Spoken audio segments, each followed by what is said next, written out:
My sister ate a centipede for breakfast, and that's when Dad decided to take matters into his own hands. We had been totally overtaken. House centipedes are smart, vicious creatures. They knew every vulnerability of our two-story suburban home and had stormed our sanctuary with all the tactical efficiency of a Navy SEAL team. It started with just one or two of them in the basement. I'd catch them in the walk-in closet and try to stomp them out before they scurried back into the walls. And then there was the cereal incident. I saw one of them wriggling around in my sister's bowl. I didn't say anything. She spooned it up to her mouth, and I watched, breathless, as she popped it in. Her face was taken over by confusion and then concern and then dread as she tried to chew the thing still alive. It was like watching someone go through the 5 stages of grief.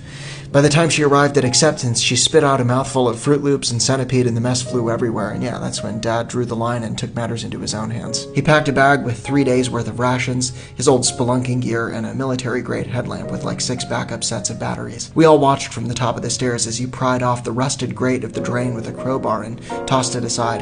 The whole thing as wide as the minivan steering wheel. We all knew what it meant. We knew the risks. We'd seen what these things looked like and how they thought and organized themselves, how they somehow stayed one step ahead of you to achieve their ends, and despite all of this, none of us protested.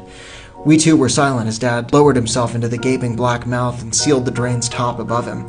We said nothing as we heard the rope deliver him deeper and deeper into the depths, one painful creaking inch at a time. It was only when we all trudged back upstairs to eat leftovers for dinner that anyone had anything to say. It was Mom who just this morning had begged on her knees, for him to stay, to leave the thing alone, who said in the heavy silence of dinner, "Would someone please pass me a napkin?" On Halloween, Dad came back up. We had all already given up.